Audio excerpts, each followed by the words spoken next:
Hello guys, and welcome back. And I'm getting down here to this area here now where I've got the turnaround going, and I told you guys I'd shoot some video on how to install this flex track when it comes to tight radiuses. By the way, I'm using code 100 flex track, and I also have a bunch of code 83, so obviously the rail height is just a little bit different in places, so I'll probably use the 83 on like the rest of the train yard area. And down on that far end down there, there's actually going to be somewhat of a mountainous area there, so going through the mountainous area I'll probably use code 83 there as well. But so what I've done here is, for this section of track here, this flex track here, as you can see, my where my rail joiners are at is pretty much lined up. So since this is a nice smooth transition, I didn't feel the need to overlap the joints or stagger the joints, and really that's what you're doing here. So as you can see here, what I do is I come back about 10 ties.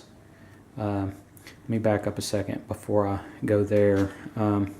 So if you notice on the back of your flex track, you have, I don't know if you can see it here, not in this light, but one side doesn't move. And as you can see, that all the ties are connected.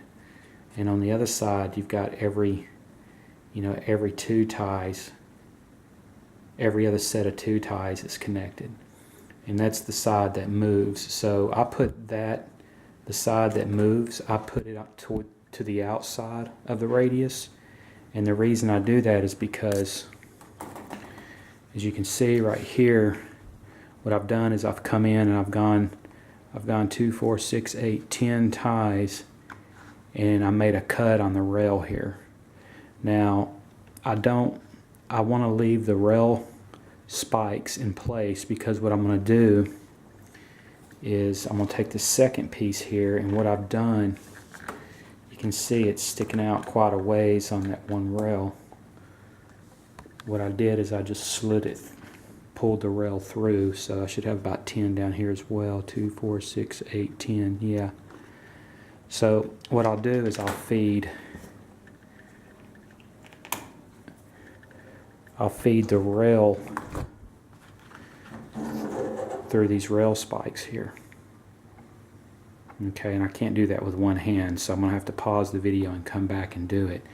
But before I do that, what I do is I come in with my X-Acto knife and I make a cut on the rail spike on each side of the rail. For this rail, I'll cut the spike off, and I'll make another cut as well here for this side of the rail, and then again for this side, this right here, and I'll do the same thing again down here on this other end.